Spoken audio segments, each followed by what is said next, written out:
Our story opens with David hitchhiking as he frequently does. A nice lady stops to pick him up. Where you headed? North, Carson City. I don't usually do this, but you look trustworthy. Hop in. Thanks.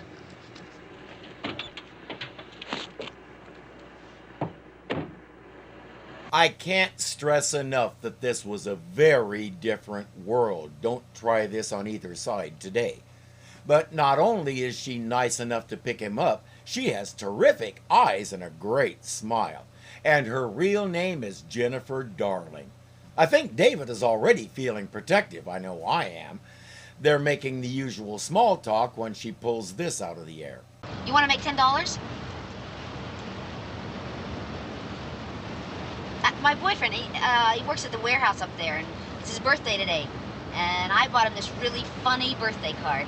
And I thought it would be really terrific that if all his friends could be around to see his face when he opens. Seems harmless enough. He says, I'll do that for free, but she insists. She says he has dark hair and a mustache. You give him the card, they all see his face when he opens it, and then I'll come running down and give him a big birthday kiss. Really, it sounds like fun.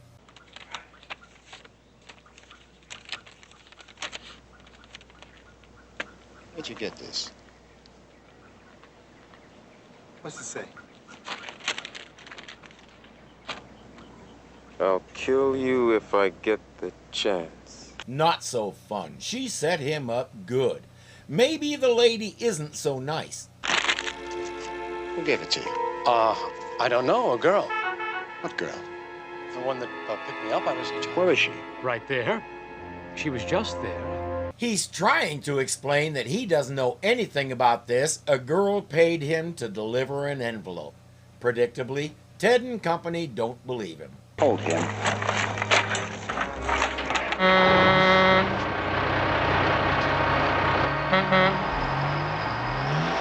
look at that! That's our truck! Who's in it? I don't know, but I'm split. Let's get out of here. Look out! What the? Run! Run! Driver's a maniac. What's that Trying to run us truck down. Who's driving? Who's driving? Some woman. Was that stuff loaded in the truck already? Yeah. We gotta stop her. Notice the music. The 70s were the era of the CB radio craze. Soon everybody around you had a radio and was talking trucker language. Hollywood never misses a chance to cash in on a fad, so we got Smokey and the Bandit, BJ and the Bear, and whole bunches of knockoffs of such movies.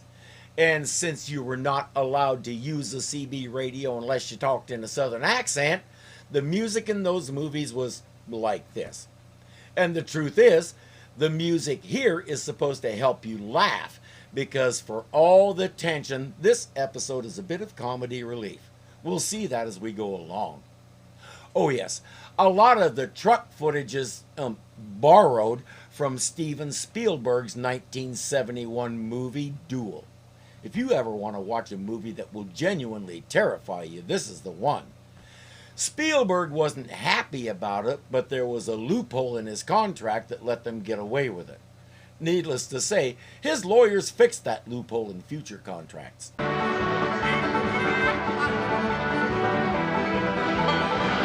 Look out!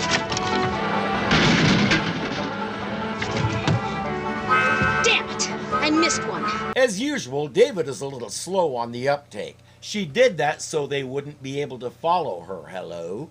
But she did do some serious damage. Oh, no! Look what she did to my car! All right, we'll take my car. Come on. Help me push this. Get over here and get this thing pushed over. And get that milk truck load and get it out of here. What about my car? Oh, come on. Just push, will you? As I said, she did some serious damage to Mike's ego. It's easy to see his self-image is wrapped up in that used to be a car. They pile into another car and go after her. Our maybe nice lady says, "This is my truck. They stole it from me and I want it back." I mean, my dad and I put a lot into this rig, you know? I mean, we're souping up the engine, customizing it. Those jerks had to come and hijack us. Big, tough guys, you know? 4 against one little old man. I mean, they beat him up, you know, real bad. He's in the hospital back in Reno. She spotted the truck by chance. She wanted to call the police but couldn't find a phone, and she was afraid they'd move the truck before the police got there. Oh, so you used me as a diversionary tactic? Yeah. I would have called the police for you. Hey, listen, mister. I don't trust anybody. You know? I've been tromped on too many times. Don't you think we're going to get tromped on when they catch up with us? Wonderful. Again, she found the truck by chance and slapped this plan together on the fly. Why should anybody be surprised that she didn't think a lot of things through? The rest of this episode, all 40 minutes, is car chase. Right now, it's Ted and company in the red car chasing Joni and David in the truck. Give me the gun. What gun? It's in here somewhere. Look, there she is. They're catching up to us awfully fast. Tissue paper? Chewing gum? Maps? No gun? It's there. You can tell how important the gun is by how prominently it's stored. Mike can't find it anywhere. He wants Mike to shoot out a front tire, which means getting alongside the truck. But the way the truck is weaving, that may or may not happen. All right, now I got it. What's going on, man? Hey, man, what are you doing? Hang on.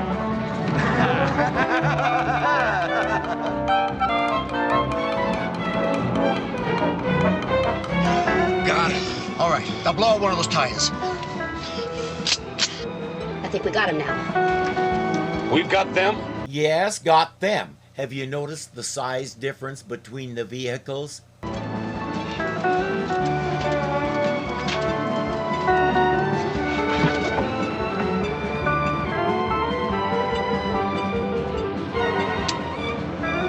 The gun. It's not loaded. Now he gets to dig through all the food wrappers and everything else to find the bullets. Mike is veteran character actor Grand Bush. It's a good thing he was active in the 70s because today's warped minds wouldn't be able to get past his name. Anyway, this is the first time we've seen him here, but anybody who watches the greatest Christmas movie of all time has seen him in Die Hard as Agent Johnson. No, the other one. What was that? Take it easy, Ted, will ya?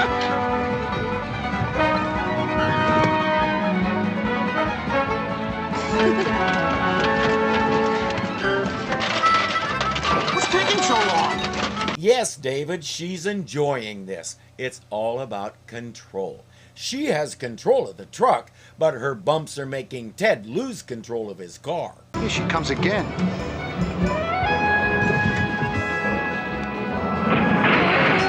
What's going on up there? Kind of like that. What are you doing? He's hanging on for dear life. That's what he's doing. Hang on. Ted, I can Well, at least it wasn't Mike's car. He found the bullets, by the way. That's something. You fellas oughtn't to drive that fast. Yeah. No real damage. The radiator hose doesn't look too good, though. Later, we gotta get that truck back. People drive that fast, get themselves hurt. She's right, especially when they drive that fast and get rammed in the butt by a semi. But remember what Mike said about the radiator hose. Where'd they hijack you anyway? About 100 miles south of here. Do you have insurance? Yeah. They pay up pretty good for accidents, but if it's stolen, You mean they wait a while to see if it turns up? a while, like maybe till you're too old to drive anymore, or too bankrupt. Ah, yes, good old American insurance companies. You know what their mission is? To take as much of your money as possible and give you nothing in return. If you've ever had to deal with one, you know what I mean. My dad and I couldn't have held out anymore. What were you hauling? Gasoline. I could never figure out why anybody would want to steal 10,000 gallons of gas. I mean, beer maybe, but gas. I mean, for the same trouble, they could have stolen a truckload of something really expensive. Maybe they wanted the truck. That's got David's mind churning. Speaking of gas, they need some, and most filling stations have a payphone. Hey, mighty little lady to be driving such a big rig. And you're a mighty cute little fella to be hanging out in the middle of nowhere, Pops. Now listen, do me a favor. Fill this thing up with $10 worth of diesel, okay? Sure thing. Pardon me. Huh? You have a payphone here? Right inside there. There you are. But it's broke. Do you have a regular phone, or do you drop a dime every time you need to call for supplies? Availability of a phone will stretch my ability to suspend disbelief a little, because landlines did exist in 1977, but nobody in western Nevada seems to have one. If it ain't a payphone, it ain't a phone. But in the absence of a phone, David will occupy himself with something else. Hey! What's this? What's what? Whatever it is, it isn't a piece of gasoline.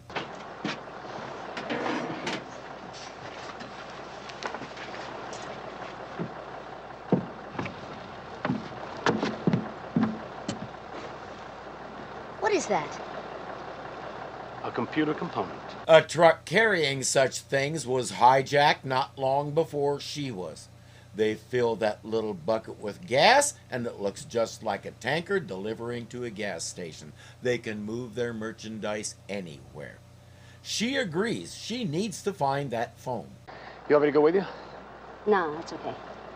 Hey, listen, I'm really sorry you got hassled. I don't even know your name. David. I'm Joni. Hi. Hi. Bye. Bye. Oh, my bag? Yeah. Thank Take you. it easy. Drive careful. Okay. I guess they figure his work here is done. But we still have 30 minutes of runtime to fill, so obviously it isn't. He should know that. She drives off and he goes inside to buy a soda. While he's in there, our villains drive past. Joni should have expected that. Hitting a wooden fence with the side of the car isn't going to disable anything except maybe a door handle. That wouldn't even be all that bad because Mike already can't figure out how to work them. Get away! Freak! Okay, let's head back to the plant.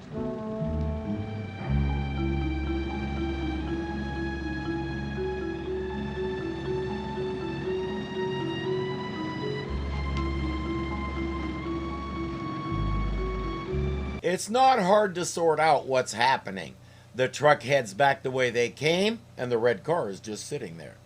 David knows how to hotwire one of those. He knew they wouldn't want to leave their car out there for very long, so he's returning it to them. David really is too nice for his own good.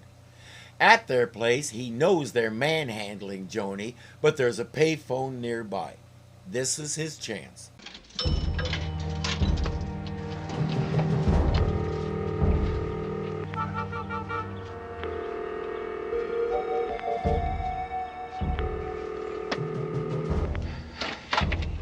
Three rings, that's what he gives them. Serves him right that the phone didn't give his dime back. He comes up with another one and calls 411 for directory assistance. I get the feeling 911 emergency service hasn't reached this part of the frontier yet. If you've checked your directory and are unable to find the number you wish, please stay on the line. Sometimes it really was like this, but he's doing it to himself because he didn't give the operator time to answer. The directory assistance lady keeps explaining that she can't call anybody and she can't connect him with anybody. All she can do is give him the number. He gets a random police number, comes up with his last 2 nickels, and calls. Please deposit 25 cents for the first 3 minutes. I don't have 25 cents! Then I can't complete the call, sir. Sir? The 2024 title of this episode should be Thank God for the Invention of the Smartphone. If he had had one, he probably wouldn't have had to Hulk out. Are you there?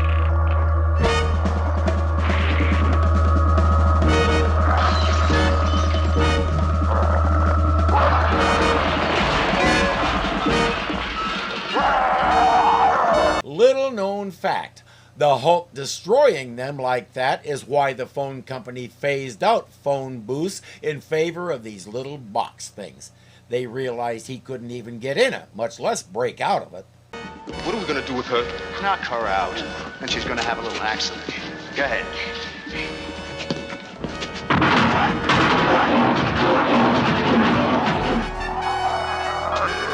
I'd let go of her if I were you, gentlemen.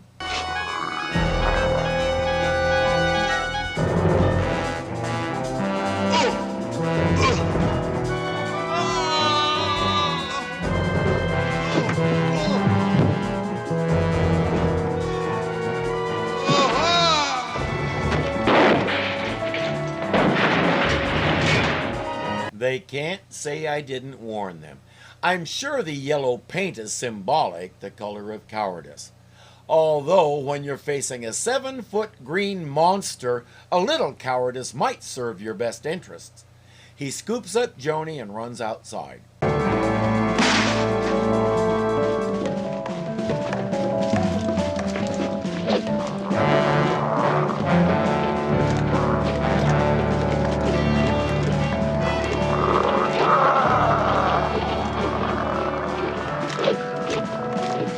She doesn't know why this thing is putting himself between her and the danger, but she knows how to take advantage of the situation.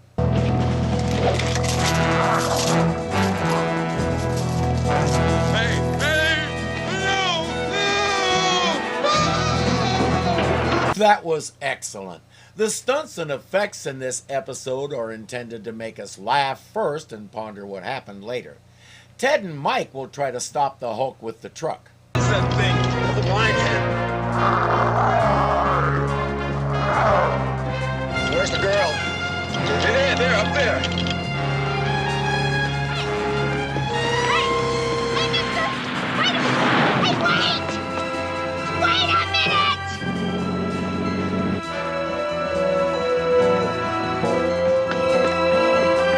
minute! I was about to say she ran right past their car and it's probably still hot-wired. It may still be running. Look out for my car! My car! Oh, no. Forgot to tell you, Mike, before she took the truck, Joni put a truck magnet in your car. As you can see, it's a very good product, especially for only $19.95. So now we have a nice reversal. They're chasing Joni, who is in their car with the truck, which is actually hers. The Hulk tries to follow, but as we've discovered, he doesn't have a whole lot of stamina. Since his existence is based on rage, it makes sense. Nobody can sustain such a state for very long, not even the Incredible Hulk.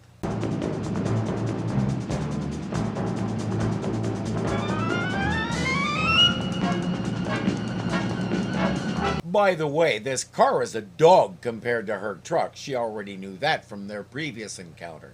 She won't be able to outrun them, but you get the impression that outsmarting them isn't a major chore.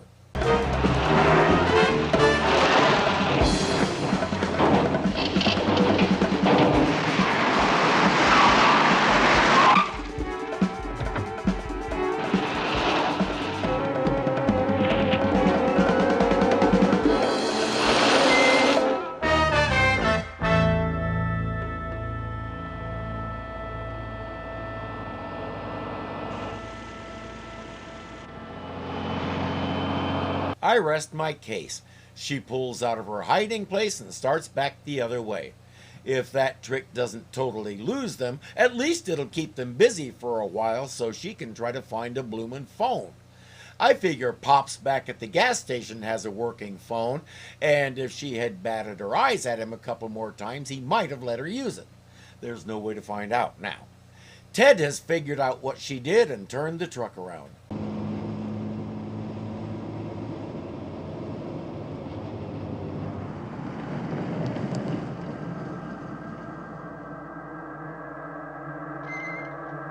David? David? David, come on! David, come on, we gotta find a phone. David?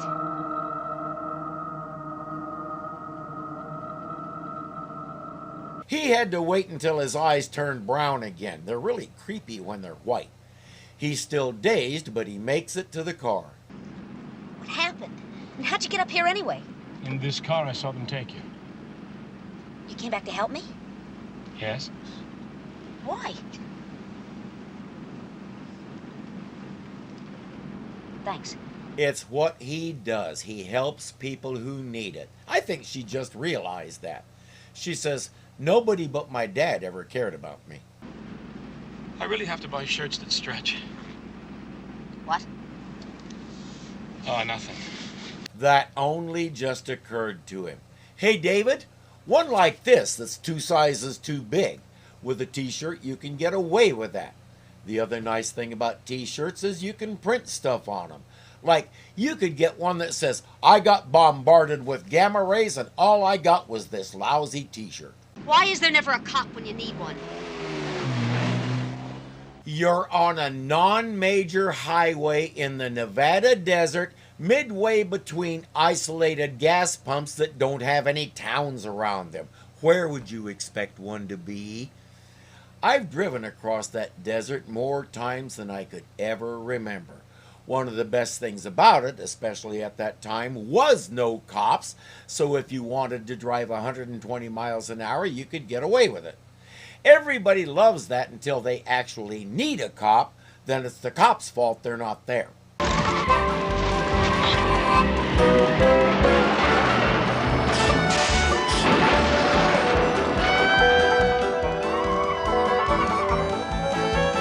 That's a pretty good hill and it's very long. It should slow the truck down considerably, giving them time to get far ahead and find that phone.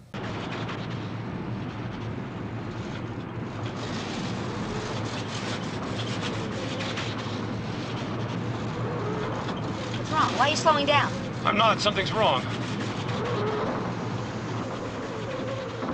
We're overheating. Unless that radiator hose chooses right now to blow.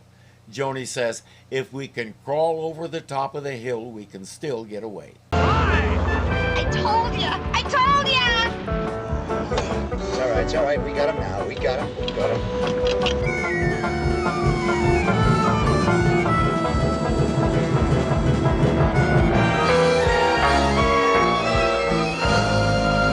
The car is fine now. I think everybody knows that reaching the top of a hill and starting down fixes the holes in radiator hoses. Don't they teach that in school anymore? But the car is still a dog, so the truck is catching up again. The mountain curves are getting treacherous, and David is having trouble keeping it between the fences. Now, what's the worst thing that could happen in that situation?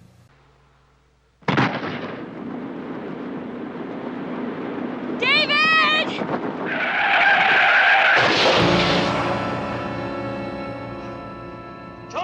Joni! Yep, a good old blown tire brings the chase to an end.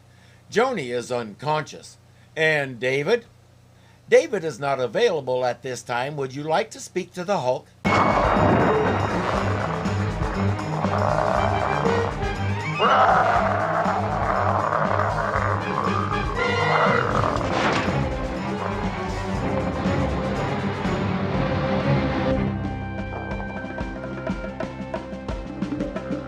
He carefully puts her down far out of harm's way and turns to face the truck.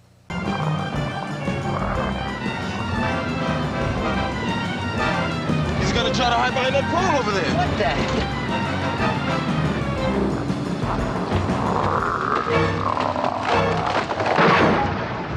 the? Is he some freak?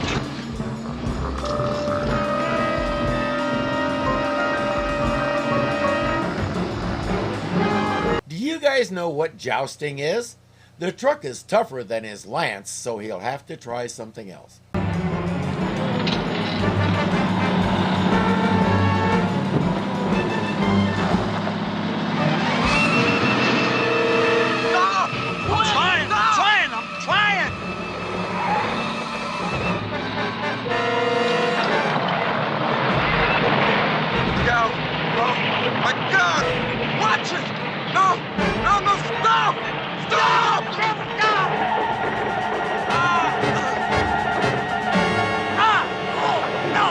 Their car, Joni's truck, and all that computer stuff go over the cliff in a spectacular sequence that I'm pretty sure is taken from the duel. If it were original to this show, I'd show it, but it isn't, so I won't. We saw how Ted landed when he jumped, which is to say, wrong. Mike! Get up! Mike! My leg's broken! Mike! Get up and help me! Mike! Mike! Mike! Mike is out cold. He needs a hospital worse than you do. You'll both have to wait. The Hulk is seeing to Joni. I think he likes her a little better than he likes you.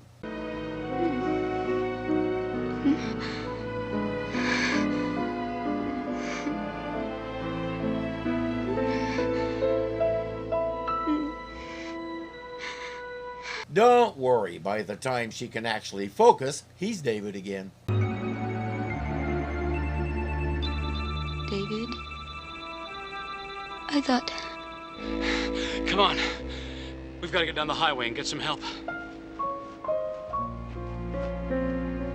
At least we came out alive. Yeah.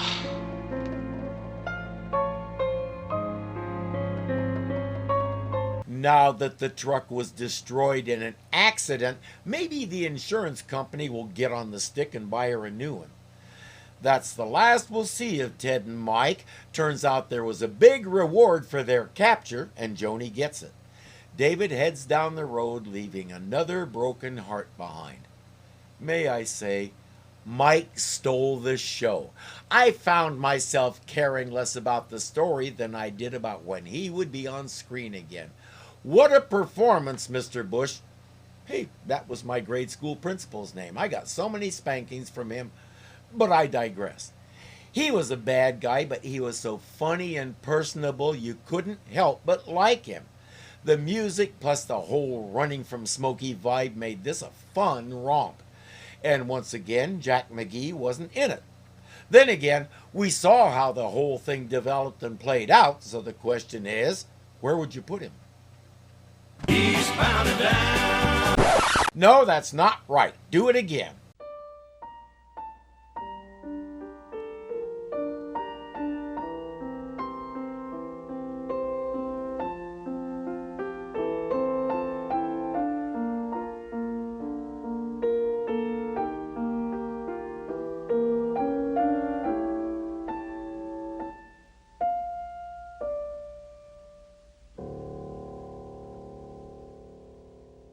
The Hulk destroying them like that. Blah, blah, blah.